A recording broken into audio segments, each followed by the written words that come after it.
खबरों का पंचनामा, हकीकत की पड़ताल राजन पंडित के साथ। ये धोखे प्यार के धोखे हिंदुओं ने सहे हैं रो रो के, किसी पे विश्वास न करो। हाँ भाइयों, जय श्री राम। कैसे हैं आप लोग?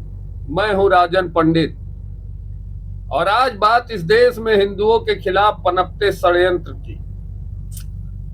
किस प्रकार से बहुत महीनी से, बहुत चालाकी से हिंदुओं के खिलाफ षड्यंत्र रचा जाता है, उनको मिटाने का प्रयास किया जाता है, उनकी संस्कृति को खत्म करने का प्रयास इस देश में सदियों से होता रहा, आज भी हो रहा है। चर्चा आज उपाय बहुत जरूरी है। इस देश में हमारे संतों, हिंदू संतों को टारगेट किस प्रकार से किया जाता है और वहीं जलालुद्दीन छांगुर बाबा के खिलाफ इस देश की टूल किट गैंग की जुबान तक नहीं खुलती है, उस पर आज हम चर्चा करेंगे। ये चर्चा इसलिए भी जरूरी है क्योंकि हिंदुओं की अस्मिता का सवाल है, हमारी संस्कृति का सवाल है।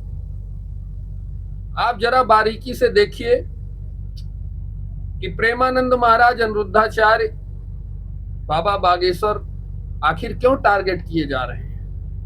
सदगुरु महाराज के आश्रम पे तमिलनाडु पर छापा क्यों मारा जा रहा है। आखिर इनकी गलती क्या है। वहीं पर जलालुद्दीन जब भरे मंच से इस देश की टूल किट गैंग की एक महिला सांसद के खिलाफ जहर उगलता है, तो पूरी टूल किट गैंग के चेहरे पर चुप्पी आखिर क्यों रहती है। किस तरह से तोड़ मरोड़ के हमारे साधु संतों के बयानों को पेश कर दिया जाता है हमारे नौजवानों के सामने, ताकि उनका विश्वास अपने धर्म से, अपनी संस्कृति से, अपने सद्गुरुओं से उठ जाए। इस विषय पर चर्चा होना उतना ही जरूरी है जितना हमारे लिए शिक्षा और चिकित्सा और हर चीज जरूरी है। कितना दुर्भाग्य है इस देश का कि हिंदू के देश में हिंदू की संस्कृति के खिलाफ षड्यंत्र रचा जाता है और हिंदू ही उसमें आगे आकर आवाज उठाता है। वह यह समझ नहीं पाता है कि आखिर उसके साथ कौन सा खेल खेला जा रहा है। इसी खेल को उजागर करने के लिए मैं ये रिपोर्ट लेकर आया हूं। आप लोग यह रिपोर्ट सुनिए, पूरी रिपोर्ट देखिए और फिर बताइए कि क्या मैं सही हूं।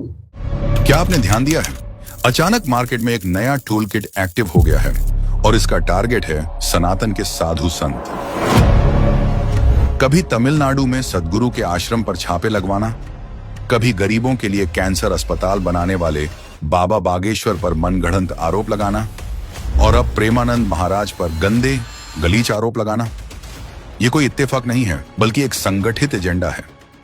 आज हम आपको वो 3 वजह बताएंगे कि आखिर ये नई टूल किट ऐसा कर क्यों रही है।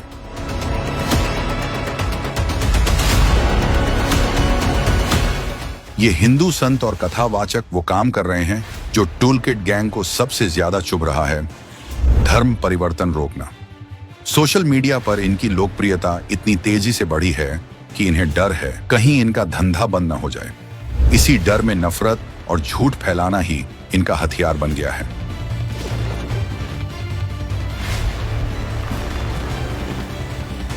सनातन के ये पहरेदार संत भारत की सभ्यता, संस्कृति और आस्था को बचाने का काम कर रहे हैं। पश्चिमी चमक दमक में खोते युवाओं को ये अपने सनातन जड़ों से जोड़ते हैं, उन्हें योग, त्योहार और परंपराओं के फायदे बताते हैं। और यही बात इन तथाकथित सेक्युलर गिरोह को चुभती है जो भगवा आत्मा का नया वर्जन लॉन्च करना चाहते हैं।